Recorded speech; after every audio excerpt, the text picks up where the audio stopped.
The three major pieces of evidence, and this is what I really want you to understand about the Big Bang Theory, is just the piece of evidence that we have. First of all, nucleosynthesis, and that just refers to creating atoms and creating nuclei.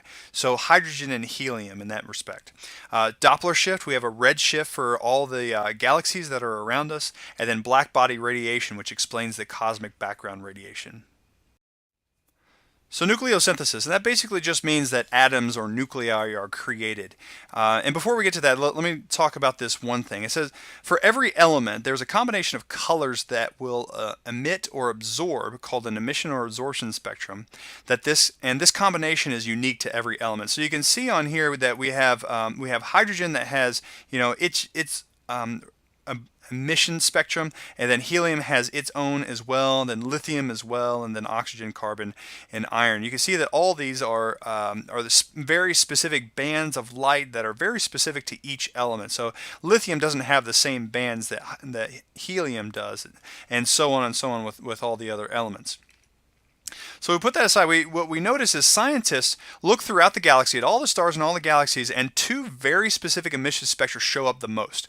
Hydrogen shows up about 75% of the time, and helium shows up about 25% of the time. And this is very, very consistent with the Big Bang Theory that says that everything started with just energy and heat, and then it combined into a single proton. Then those protons combined and created neutrons, and then you have two protons and two neutrons that make a helium atom.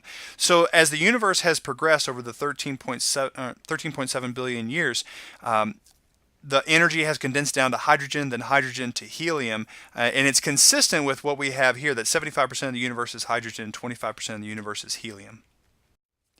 The next piece of evidence is Doppler shifting. So generally speaking, with any wave, as an object moves toward you, which you are the observer, the wave that it creates gets a smaller wavelength. And for objects that are moving away, they will have longer wavelengths than if you were just sitting face to face with it. So with sound, this is pretty easy to determine. If you have a car that's coming towards you, the engine the noise coming from the engine has a higher pitch until it passes you, and when it goes past, it has a lower pitch, and that's because as it's coming towards you, the frequency is higher because the wavelength is smaller. And then as it moves away, the wavelength is longer, which means the frequency is lower. When Edwin Hubble looked at the spectra, the hydrogen spectra of all the stars that were around, he noticed that most of them had a shift towards the red end of the spectrum. In addition to that, he also noticed that the galaxies that were further away had they were moving faster away from us. So how do we know objects are further away? Well, first of all, with galaxies have these blinking stars called Cepheids, and the rate at which they blink can tell us the brightness that the star should be.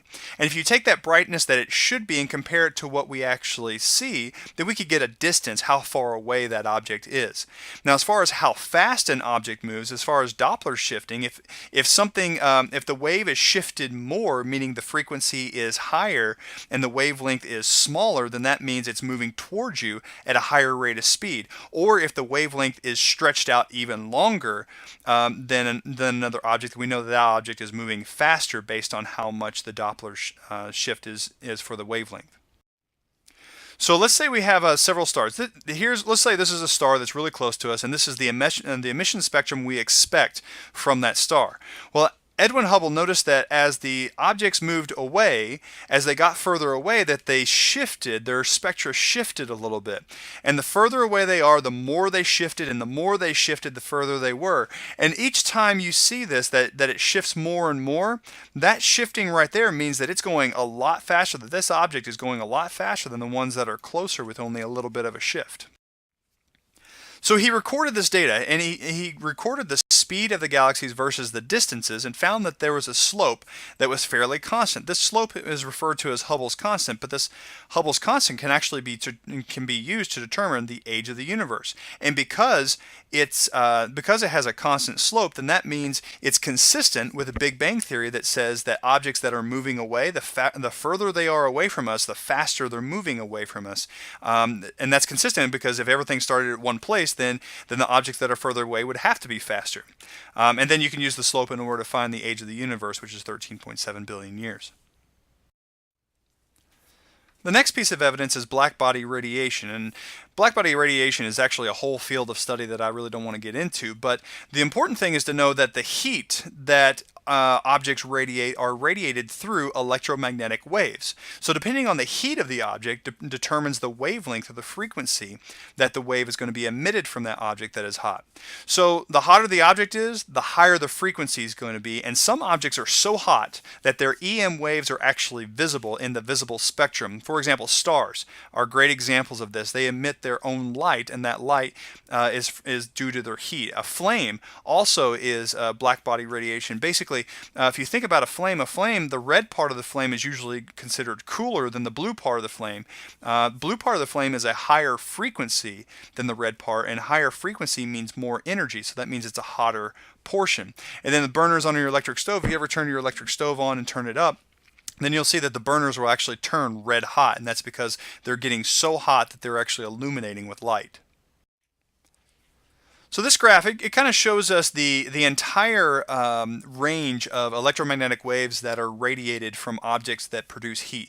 So if it's really hot, like 6,000 Kelvin, kind of like our sun, then it'll peak in the yellow. Now, yellow is not the only thing that's shown. It'll show all of this inside the peak, and because all of that is shown, it'll actually look white more so.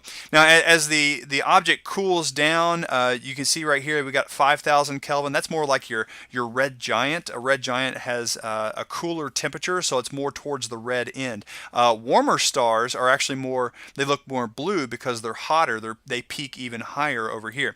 And then even cooler, you get down to 4,000 Kelvin and 3,000 Kelvin, then the peak gets into the infrared range.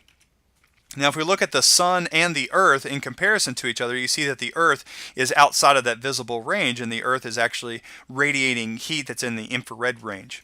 As well as several other things like our body, a cup of coffee that's hot. You can see that the hot cup of coffee peaks more towards the visible spectrum than our body. Our body only peaks a little bit over here with a temperature of 30 degrees Celsius. And then even ice. Even ice will have a blackbody radiation because it has heat.